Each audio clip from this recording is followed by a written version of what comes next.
Welcome to Exams Course. Well, today we are going to explain an important sonnet by William Wordsworth. The world is too much with us.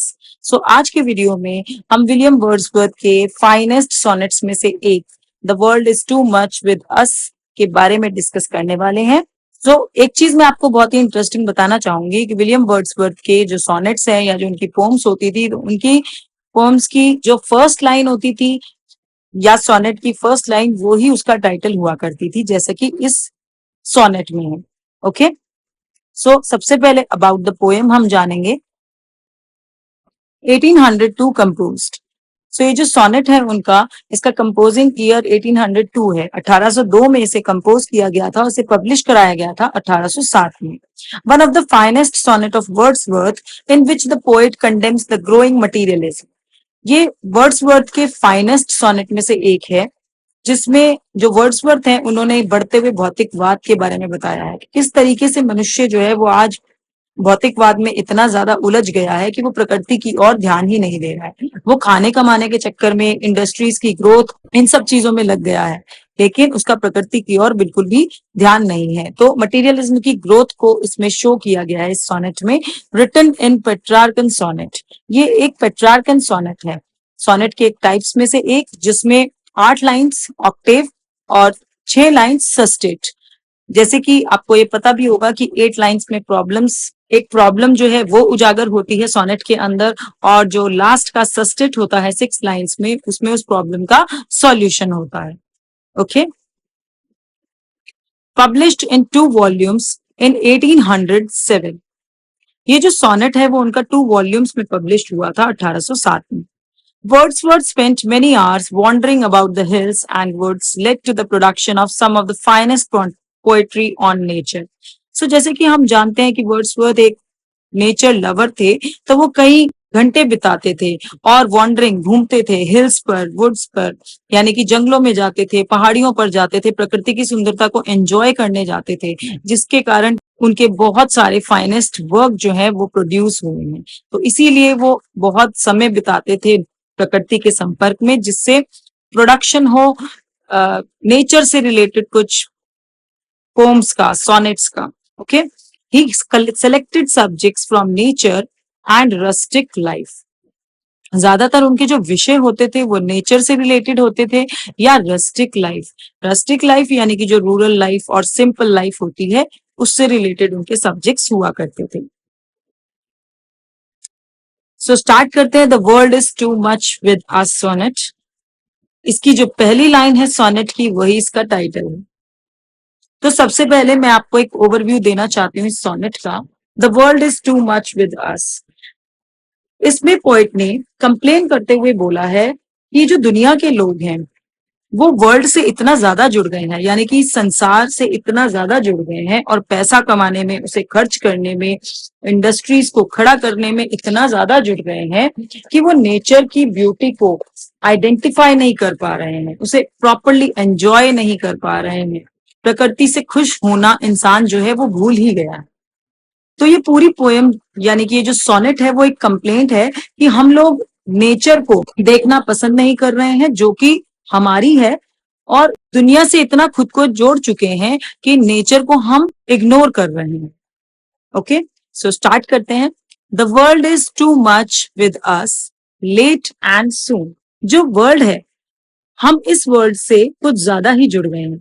इस दुनिया के industrialisation से, अपने खाने कमाने से, infrastructure से, अपने बिजनेस को खड़ा करने में, काम से इतना ज्यादा जुड़ गए हैं. Getting and spending we lay waste our powers.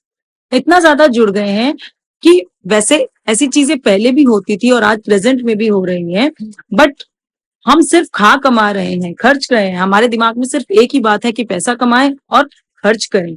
पैसा कमाने और खर्च करने में हम हमारी पावर्स को वेस्ट कर रहे हैं, क्योंकि हमें ह्यूमन का जन्म मिला है, हमें उसके साथ कुछ पावर्स भी मिली हैं, चीजों को समझने की, उसकी ब्यूटी को एंजॉय करने की, नेचर को देखने की. लेकिन हम वो चीज ना करके अपनी पावर्स को वेस्ट कर रहे हैं केवल खाने कमाने में, या फिर वर्ल्ड के मटीरियलिज्म से इतना ज्यादा अटैच हो गए हैं कि नेचर को हम इतना ज्यादा इग्नोर. हम कोई एनिमल या कोई डिफरेंट स्पीसीज में नहीं है, ये पावर सिर्फ ह्यूमन को ही मिलती है, कुछ स्पेशल पावर्स जिसे लेकर के इंसान का जन्म होता है। तो ये कुछ पावर ऐसी है जो ह्यूमंस को मिली है, लेकिन हम इतना व्यस्त हो गए हैं खाना खाने पीने में कि जो हमारी पावर है, जो इंसानी जन्म होने के साथ हमें मिलती है, उसको वेस्ट कर रहे हैं।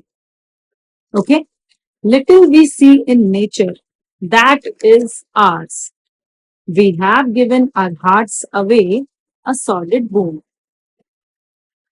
तो हम उस नेचर को बहुत ही कम, लिटिल मतलब बहुत ही कम, बिल्कुल ना के बराबर देख रहे हैं इन सब चक्कर में। यानी कि इस बढ़ते हुए भौतिकवाद के चक्कर में हम जो प्रकृति है, जिससे हमारा अस्तित्व है, उसे बिल्कुल ना के बराबर देख रहे हैं, जो कि प्रकृति हमारी ही है। हमने तो एक तरीके से अपने हार्ट में से, अपने दिल में से नेचर को निकाल दिया। Okay, now what is sordid? Sordid क्या होता है कि ह्यूमन नेचर का एस्पेक्ट ही है, ये इंसान के व्यवहार का एक पहलू है। जैसे कि जो बुरी चीजें होती है, लालच, लोभ, तो की बात की जा रही है, ठीक है। तो यहाँ पर ये कहा जा रहा है कि हम लोग इतना ज्यादा भौतिकवाद से जुड़ गए हैं कि प्रकृति को बिल्कुल लिटिल देख पा रहे हैं, यानी कि बिल्कुल ना के बराबर देख रहे हैं, और हमने अपने हार्ट से नेचर को जो है वो बिल्कुल निकाल दिया है।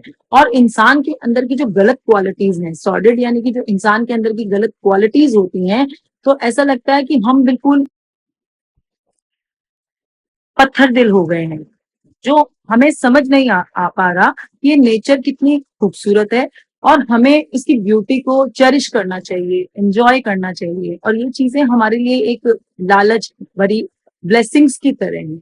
यानी ये ब्लेसिंग्स हमें मिली तो है, लेकिन हमारे मन में इतनी लालच भरी है पैसा कमाने की और व्यस्त होने की, कि हम इस ब्लेसिंग को भूल ही चुके हैं, और इस मटेरियलिस्टिक वर्ल्ड में हम नेचर को बिल्कुल ही भुला चुके हैं। Okay, now next paragraph, the sea that bares her bosom to the moon. Bosom यानी कि चेस्ट होता है। The winds that will be howling at all hours and are upgathered now like sleeping flowers. For this, for everything, we are out of tune. So, इसमें इतना deep imagination दिखाई देता है कि वो कहते हैं कि जो सी है, ये जो पैराग्राफ है आपका, इसमें बहुत ही डीप इमेजिनेशन है। कि आप ये देखिए कि वर्ड्सवर्थ कह रहे हैं कि जो सी है वो अपनी छाती खोल करके मून की तरफ देख रहा है। बॉसम मीन्स चेस्ट होता है। सो यहाँ पर ये चीज कही जा रही है कि सी की जो ब्यूटी है वो हमने कभी एंजॉय नहीं की। हमने कभी ये नहीं देखा कि किस तरीके से जो सी है वो अपनी छाती खोल करके मून की तरफ देख रहा है। हमने कभी नेचर की इस खूबसूरती को एंजॉय ही नहीं किया। जो समुद्री हवाएं हैं वो सी के इधर उधर मूव करती रहती हैं हर घंटे, और हमने अपने इस मटेरियलिज्म की दुनिया में उसको कभी एंजॉय करने की कोशिश ही नहीं करी, उसको कभी चेरिश करने की कोशिश ही नहीं की। And are up gathered now like sleeping flowers. For this, for everything, we are out of tune. Sleeping flowers यहाँ पर means sleeping flowers का मतलब होता है withered, मुरझाए हुए, और out of tune means we are living past life. तो जब हम past life जी रहे हैं तो हम इग्नोर कर रहे हैं ब्यूटी को, तो out of tune हो गए हैं। ओके, सो यहाँ पर एक बात कही जा रही है, वर्ड्सवर्थ कह रहे हैं कि जो नेचर है वो अब एक मुरझाए हुए फूल की तरह हो गई है। ये जो सी के ऊपर मून की रिफ्लेक्शन आ रही है, जब सी जो है वो अपनी छाती खोल करके चंद्रमा की तरफ बढ़ रहा है, तो वो जो मून की रिफ्लेक्शन आ रही है, ये ठंडी हवाएं जो हर समय चलती रहती हैं, ये खूबसूरत सा नजारा, ये हम नहीं देख पा रहे हैं, क्योंकि हम कैसे हो गए हैं, स्लीपिंग फ्लावर्स की तरह हो गए हैं, हम मुरझाए फूल की तरह बन गए हैं। जैसे मुरझाए फूल को कितना भी पानी डाल लो पर उसकी जान नहीं आ सकती, क्योंकि वो डेड हो चुका है।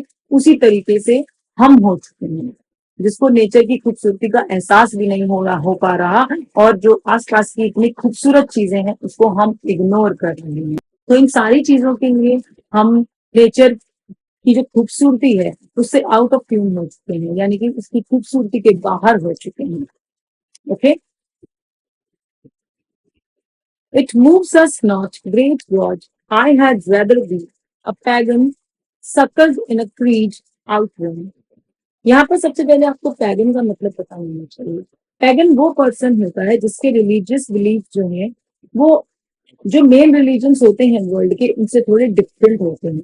यानी कि किसी भी मेन रिलीजन ऑफ वर्ल्ड से ताल्लुक नहीं रखते, पैगन के जो रिलीजियस बिलीफ होते हैं. It moves us not, great God, I had rather be a pagan settled in a creed out one.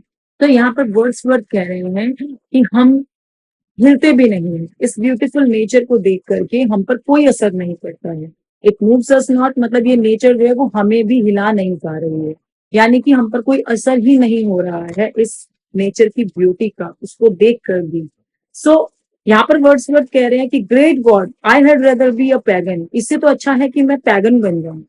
Pagan जो है वो ओल्ड टाइम में जो कोई मेन रिलीजन को नहीं मानता था, जैसे कि मैंने आपको बताया कि इसके जो रिलीजियस बिलीफ होते थे वो वर्ल्ड के किसी भी रिलीजन बिलीफ से ताल्लुक नहीं रखते थे. सो वो ये कह रहे हैं कि ये सब चीजें देख करके ऐसा लग रहा है कि मैं पैगन हो जाऊं और एक ऐसे रिलीजन में जो आउटडेटेड हो उसमें बड़ा हूं, और तब मैं एक so might I standing on this pleasant lea. Now what is lea? Lea जो होता है वो एक ओपन ग्रासी एरिया होता है. यहाँ पर वर्ड्सवर्थ कह रहे हैं कि ये सब चीजें देख करके कि हम नेचर को इग्नोर कर रहे हैं, ऐसा लगता है कि मैं पैगन हो जाऊं और बड़ा हूं एक ऐसे रिलीजन में जो आउटडेटेड हो. और फिर उसके बाद मैं एक बहुत ही प्लीजेंट सुहावनी ली में खड़ा हो जाऊं, यानी कि ग्रासी एरिया में खड़ा हो जाऊं. Glimpse that would make me less fall, और खुली हवा में सांस लूं ताकि मैं इस ब्यूटीफुल नेचर को फील कर सकूं. और ग्लिम्सेस यानी कि झलकियां होती हैं, तो जब मैं वहां उस प्लीजेंटली में खड़ा होऊंगा और प्रकृति को एंजॉय करने के लिए फील करूंगा, सो मुझे कुछ ब्यूटीफुल झलकियां देखने को मिलेंगी जो मुझे लेस फॉरलॉन करेंगी. फॉरलॉन मीन्स लेस दुखी करेंगी, unhappy. Okay, so less फॉरलॉन means कम दुखी करना. वर्ड्सवर्थ ये कह रहे हैं इस तरीके से जब मैं उस ली में प्लीजेंट ली में जाकर के स्टैंड होऊंगा, खड़ा होऊंगा, तो वहां पर मैं नेचर की ब्यूटी को चेरिश करूंगा और प्रकृति की वो झलकियां देखूंगा जो मुझे कम दुखी करेंगी. अगर मैं खुले ग्रास लैंड पर खड़ा हो जाऊं तो मुझे वो सब झलकियां मिलेंगी ब्यूटीफुल चीजों की जिसे मैं चेरिश करूं. और अगर मैं नेचर से खुद को जोड़ूंगा तो मुझे have sight of Proteus rising from the sea, तो मुझे प्रोटियस की साइट भी देखने को मिलेगी. अब प्रोटियस कौन है? प्रोटियस जो है वो एक कैरेक्टर है ग्रीक माइथोलॉजी में जो कि प्रेडिक्ट करता है फ्यूचर को, यानी कि वो भविष्य को देख सकता है. तो प्रोटियस एक ऐसा कैरेक्टर है ग्रीक मैथोलॉजी में. सो यहाँ पर वो ये कहना चाह रहे हैं विलियम वर्ड्सवर्थ कि अगर ऐसी प्रकृति के नजारे में मैं खुद को नेचर से अटैच करूंगा तो मुझे प्रोटियस की साइट भी देखने को मिलेगी और मैं सुन सकूंगा. और hear old Triton blow his wreathed horn. Hear मतलब सुनना, और ट्राइटन भी एक कैरेक्टर है. ट्राइटन भी जो है वो एक सी गॉड है ग्रीक माइथोलॉजी में, जिसकी हाफ बॉडी जो है वो मैन की है और हाफ बॉडी जो है वो डॉल्फिन की है. तो वो समुद्र से निकलकर अपना हॉर्न ब्लो कर रहा है. रेथ्ड का मतलब यहाँ पर कवर्ड है, तो उसका जो एक हॉर्न है वो कवर्ड होता है, तो उसे ब्लो कर रहा है. सो यहाँ पर ये चीज कही जा रही है कि अगर मैं अपने आप को वर्ड्सवर्थ कह रहे हैं नेचर से जोड़ दूं तो मुझे प्रोटियस का साइट भी दिखेगी और मैं ट्राइटन की साउंड को भी सुन पाऊंगा जो कि समुद्र से निकलकर अपना जो हॉर्न है, जो कवर्ड हॉर्न है, उसे ब्लो कर रहा है. ओके, सो एक बार फिर से हम रिपीट करते हैं इस सोनेट को जिससे आपके जो डाउट्स हैं वो क्लियर हो जाएं. The world is too much with us, late and soon getting and spending we lay waste our powers. So यहाँ पर वर्ड्सवर्थ ये कह रहे हैं कि ये जो वर्ल्ड है, ये जो संसार है, इसमें हम इतना ज्यादा उलझ गए हैं. लेट एंड सून का मतलब ये है कि पहले भी ऐसा होता था और आज भी प्रेजेंट में भी ऐसा हो ही रहा है कि हम इस संसार में इतना ज्यादा उलझ गए हैं. Getting and spending we lay waste our powers, कि हम इसमें खाने कमाने में लगे हुए हैं, बस केवल खर्च करना कमाना इस चीज में लग गए हैं, और इस कारण हम क्या कर रहे हैं, अपनी पावर्स को वेस्ट कर रहे हैं. वो पावर्स जो हमें जन्म के साथ मिलती हैं. प्रकृति में जब इंसान का जन्म होता है, क्योंकि केवल एक इंसान ही ऐसा है जो कुछ पावर्स को लेकर के जन्म लेता है, और ये पावर सिर्फ ह्यूमंस को ही मिली है. लेकिन हम खाने कमाने में इतना व्यस्त हो गए हैं कि हम अपनी पावर्स को जो है वो वेस्ट कर रहे हैं. हम इन पावर्स को एक तरीके से वेस्ट कर रहे हैं जो हमें, स्पेशली जब हम पैदा होते हैं तो ये पावर हमें मिलती है. Little we see in nature that is ours, we have given our hearts away a sordid wound. So यहाँ पर वर्ड्सवर्थ कह रहे हैं कि हम उस नेचर को जो नेचर हमसे जुड़ी है, जिससे हमारा अस्तित्व है, उस नेचर को हम बहुत ही लिटिल देख पा रहे हैं या ना के बराबर देख रहे हैं, जो कि हमारी ही है। और हमने प्रकृति को जो है वो अपने हार्ट से, अपने हृदय से जो है वो बिल्कुल निकाल दिया है। और ऐसा लगता है असॉर्डेड मून कि हम लोग जो है वो बिल्कुल पत्थर दिल हो गए हैं, क्योंकि इंसान के अंदर की जो गलत क्वालिटीज हैं, तो ऐसा लगता है कि हम लोग जो है उन गलत क्वालिटीज के कारण बिल्कुल पत्थर दिल हो गए हैं। और हमें समझ नहीं आ रहा है कि नेचर कितनी खूबसूरत है और हमें इसकी ब्यूटी को चेरिश करना चाहिए, एंजॉय करना चाहिए। और ये चीजें जो है वो हमारे लिए ब्लेसिंग्स की तरह हैं और हमें ब्लेसिंग्स की तरह मिली हुई है। लेकिन हमारे मन में अब इतना लालच हो चुका है पैसा कमाने का, खर्च करने का, कि हम इस ब्लेसिंग को जो है वो भूल चुके हैं। The seed that bears her bosom to the moon, the winds that will be howling at all hours. Wordsworth कहते हैं कि जो सी है वो अपनी छाती खोल करके मून की तरफ देख रहा है।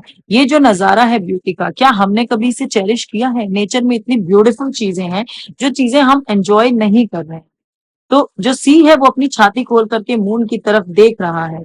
क्या हमने कभी इस खूबसूरती को देखा है? और हम जो समुद्री हवाएं हैं वो चौबीसों घंटे मूव करती रहती हैं, हर घंटे मूव करती रहती हैं, उसके बावजूद भी हम नेचर के इन दृश्यों को चेरिश नहीं कर पाते। And are up gathered now like sleeping flowers, for this for everything we are out of tune. सो ये जो सी के ऊपर मून की रिफ्लेक्शन आ रही है, ये ठंडी हवाएं, ये खूबसूरत से नजारे हम नहीं देख पा रहे हैं, क्योंकि हम स्लीपिंग फ्लावर्स बन चुके हैं। हम मुरझाए हुए फूल की तरह बन गए हैं। जैसे मुरझाए हुए फूल को कितना भी पानी दे दो पर उसमें जान नहीं आ सकती, क्योंकि वो डेड हो चुका है। उसी तरीके से आज हम भी हो चुके हैं और नेचर की खूबसूरती का हमें कोई भी एहसास नहीं हो पा रहा है। तो इसके लिए हम, इन सारी चीजों के लिए हम क्या हो गए हैं? आउट ऑफ ट्यून हो गए हैं। प्रकृति के सुंदर दृश्यों के लिए, प्रकृति के सुंदर नजारों के लिए हम आउट ऑफ ट्यून हो चुके हैं, क्योंकि हम उलझ चुके हैं ग्रोइंग मटेरियलिज्म में। ओके, सो पैगन ओल्ड टाइम में जो किसी मेन रिलीजन को नहीं मानता था, उसके बारे में विलियम वर्ड्सवर्थ कह रहे हैं कि ऐसा लगता है कि मैं एक पैगन हो जाऊं और एक ऐसे रिलीजन में जो आउटडेटेड हो, ऐसे में पला बड़ा हूं, और मैं एक सुहावनी ली में खड़ा हो जाऊं। ली यानी कि ओपन ग्रासी एरिया में, वहां पर खड़ा होकर के प्रकृति को एंजॉय करूं, उसे फील करूं, ब्यूटीफुल नेचर को उसके फील करूं, and have glimpses that would make me less forlorn. और मुझे प्रकृति में जो ब्यूटीफुल झलकियां देखने को मिलेंगी वो मुझे लेस फॉरलॉर्न करेंगी। लेस फॉरलॉर्न मीन्स कम दुखी करेंगी। Have sight of Proteus rising from the sea, or hear old Triton blow his wreathed horn. और साथ ही वो ये कहते हैं कि अगर मैं अपने आप को नेचर से पूरी तरीके से जोड़ लूं तो मुझे वहां पर प्रोटियस की साइट भी देखने को मिलेगी। प्रोटियस जो कि एक कैरेक्टर है ग्रीक मैथोलॉजी में, जो कि फ्यूचर को प्रेडिक्ट करता है। सो वो ये कहना चाह रहे हैं कि अगर मैं प्रकृति से खुद को अटैच कर लूंगा तो मुझे प्रोटियस की साइट भी देखने को मिलेगी, जो कि सी से राइज हो रही है, समुद्र से राइज हो रही है। और मैं ओल्ड ट्राइटन को भी सुन सकूंगा। ट्राइटन एक कैरेक्टर होता है, एक सी गॉड है ग्रीक माइथोलॉजी में, जिसकी हाफ बॉडी मैन की होती है और हाफ बॉडी डॉल्फिन की होती है। तो वो ये कह रहे हैं वो उसकी ध्वनि भी सुन पाएंगे, जो कि अपना कवर्ड हॉर्न जो है वो ब्लो कर रहा है समुद्र से निकलकर। सो यहाँ पर हम इस सोनेट को फिनिश करते हैं और नेक्स्ट वीडियो में हम इसकी समरी के बारे में बात करेंगे। Okay, thanks for watching the video.